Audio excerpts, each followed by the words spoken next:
दोस्तों मान लेते हैं कि आपकी एक बहुत ही पॉपुलर शॉप है किसी मार्केट के अंदर और वहाँ पर कोई और भी बंदा वैसी ही शॉप खोल देता है, तो ऐसा शायद आपको देखकर बुरा लग सकता है कि अब मेरे ग्राहक इसके पास भी जाएंगे, ये शायद हो सकता है सस्ते में बेचने लग जाए। तो इस तरीके की दिक्कत हर मार्केट के अंदर होती है और वही सेम दिक्कत एलॉन मस्क के स्टारलिंक जो कि सैटेलाइट इंटरनेट प्रोवाइड करता है उसके इंडिया के अंदर आने के बाद में हो सकती है, जिसकी वजह से जियो, एयरटेल, वोडाफोन आइडिया और बाकी जो भी वैसे तो गवर्नमेंट के ही टेलीकॉम ऑपरेटर हैं उनको इतनी ज़्यादा दिक्कत नहीं होगी। लेकिन इनको ये परेशानी है कि कहीं भैया स्टारलिंक इंडिया के अंदर आ जाता है तो उससे हमें दिक्कत होगी, हमारा हिस्सा भी जाएगा इनकी तरफ, जिसकी वजह से जियो थोड़ा सा पॉलिटिक्स खेल रहा है कि भाई किसी तरीके से स्टारलिंक को रोका जाए इंडिया के अंदर आने से। हालांकि एलोन मस्क की बात हुई थी जब यूएस के अंदर मोदी जी गए थे, तो वहाँ पे आपने देखा होगा, तो वहाँ पे इन्होंने बताया था कि हमारे इंटरनेट का फ़ायदा क्या है कि भैया जो रिमोट एरिया है जहाँ पे इंटरनेट तक नहीं आता वहाँ भी सैटेलाइट बेस्ड इंटरनेट हम प्रोवाइड कर सकते हैं, वो भी हाई स्पीड का, जो कि काफ़ी ज़्यादा वैल्यूबल होगा इंडिया के लिए। तो वहाँ पर हमारा आना काफ़ी ज़्यादा ज़रूरी बन जाता है, मतलब वैल्यूबल चीज़ है जिसको इंडिया के अंदर आना चाहिए। तो यहाँ पर आने के लिए चलो राज़ी भी हो गए, मोदी जी ने कहा चलो ठीक है भाई तुम्हारा करते हैं। लेकिन अब यहाँ पे जियो थोड़ी किसी अड़ंगी ये लगा रहा है कि भैया स्पेक्ट्रम ऑक्शन होना चाहिए। अब वो सर खुजा रहे हैं कि अच्छा सैटेलाइट बेस्ड इंटरनेट का भी ऑक्शन होता होगा, मतलब हम ऐसे रिमोट एरियाज़ में इंटरनेट प्रोवाइड करेंगे वहाँ के लिए भी ऑक्शन रखवाया जाएगा। क्योंकि देखो यहाँ पर सिर्फ स्टारलिंक नहीं है, वन वेब भी है, उनका भी सैटेलाइट बेस्ड इंटरनेट है, यूके के अंदर चलता है, तो वो भी शायद इंडिया के अंदर अपने पाँव पसार सकते हैं। जो कि खुद सुमित मित्तल जो कि एयरटेल के सीईओ हैं उनकी कंपनी है, तो वो भी चाहेंगे कि भाई ये हो सके तो हो जाए, क्योंकि इसके अंदर अमेजोन ने भी पैसे लगा रखे तो वो भी कहेगा। ऊपर से कैनेडियन कंपनी टेलीसेट है, वो इंडिया के अंदर आने की सोच रही है, हालांकि उसको जगह मिलने नहीं वाली जिस तरीके के रिश्ते हमारे अब कनाडा से बन चुके हैं।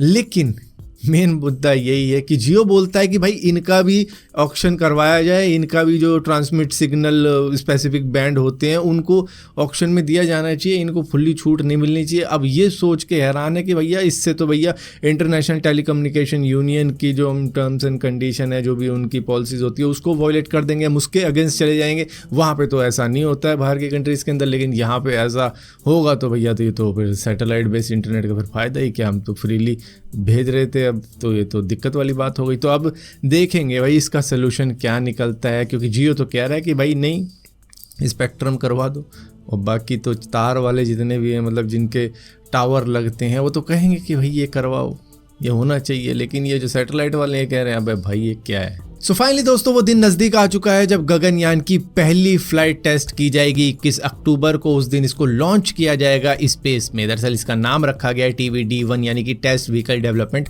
फ्लाइट। और ये जो मॉड्यूल है ये क्रू मॉड्यूल है जिसके अंदर एस्ट्रोनॉट बैठेगा, लेकिन अभी नहीं, अभी फिलहाल के लिए टेस्टिंग चल रही है, मे बी 1-2 टेस्टिंग और हो जाए। इसके अंदर सबसे पहले इस मॉड्यूल को आउटर स्पेस में भेजा जाएगा लॉन्च करके, और उसके बाद में वापस अर्थ पे लैंड करवाया जाएगा। और ये सभी सक्सेसफुल रहते हैं तो क्या ही कहने, और भी शायद आगे चल के 1-2 टेस्ट ज़रूर किए जाएंगे, तब जाके इसमें हमारा एक एस्ट्रोनॉट बैठ के स्पेस में जाएगा भारत की ही धरती से। दोस्तों मोटरसाइकिलिंग की दुनिया में जापानीज कंपनी होंडा ने इंट्रोड्यूस कर दी है ई-क्लच टेक्नोलॉजी। एक ऐसी टेक्नोलॉजी है जिसके चलते आपको अपनी बाइक में क्लच लीवर दबाने की ज़रूरत नहीं पड़ेगी, उसके बिना ही आप गियर शिफ्टिंग कर पाओगे, बल्कि वो ऑटोमेटिकली ही गियर शिफ्ट कर देगी और इसी के साथ साथ डाउन शिफ्ट भी कर देगी। लेकिन जिन लोगों को लगता है कि यार इससे शायद पावर लॉस हो सकता है, या फिर आप कह लो कि मतलब जितनी स्पीड से मुझे चेंज करने थे गियर उस स्पीड से नहीं हो रहे, तो उनके लिए इनका एक और सोल्यूशन है। उसके लिए हमने मैनुअल क्लच लीवर भी दे रखा है, तो उसका भी यूज़ कर सकते हो आप गियर शिफ्टिंग के लिए, और जिनको ऑटोमेटिक चाहिए उनके लिए भी ये सिस्टम है। तो ये एक मज़ेदार टेक्नोलॉजी है। जिनको स्कूटी की आदत थी शायद कि सिर्फ बस रेस ही देनी है और रेस कम करनी है, उस तरीके से वो चलाते थे, उनके लिए एक मज़ेदार टेक्नोलॉजी है जिसमें उनको गियर लगाने की भी ज़रूरत नहीं पड़ेगी बाइक के ऊपर। हालांकि कई सारे लोग कहेंगे यार विदाउट क्लच यूज़ करके और गियर डाल के फिर मज़ा ही क्या आएगा। बाइकिंग का मज़ा ही ये है कि खुद से शिफ्ट करोगे और खुद से डाउन शिफ्ट करो, तो इस तरीके से चलाने का अलग मज़ा होता है। तो भैया उनके लिए भी है मैनुअल, तो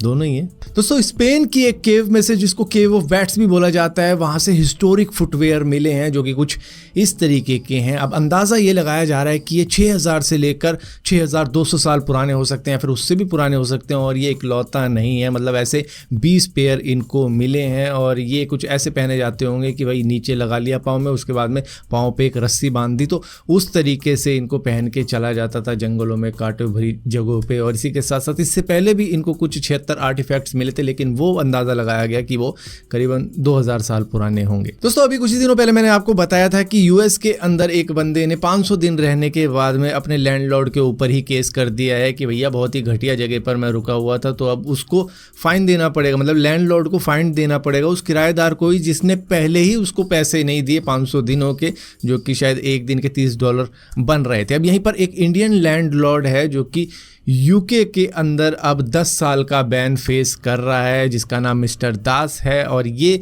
जो बैन है ये है कि अब तुम अपने घर को रेंट पर नहीं दे सकते हो 10 सालों के लिए। और इसी के साथ साथ इनको शायद अपने किराएदार को 7000 पाउंड भी देने पड़ सकते हैं, जो कि काफ़ी भारी भरकम रकम होती है अगर इंडियन करेंसी में कन्वर्ट किया जाए। सो यहाँ पर हुआ क्या कि इनका घर की कंडीशन काफ़ी टूटी फूटी थी, और मतलब जिस तरीके से रहते थे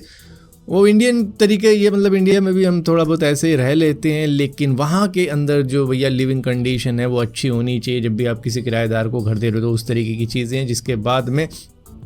इनके ऊपर ये सारी पेनल्टी लगा दी गई है कि भैया आपने डिसरिस्पेक्ट करी है अपने किराएदार की, उसी के साथ साथ उसकी सेफ्टी के साथ में खिलवाड़ करी है, उसकी वेलबींग के साथ में खिलवाड़ करी है, जिसकी वजह से आप 10 साल तक किसी को नहीं दोगे अब रेंट पे। और इसी के साथ साथ फ़ाइन अलग से लगेगा, जो कि शायद इस किराएदार को जाएगा।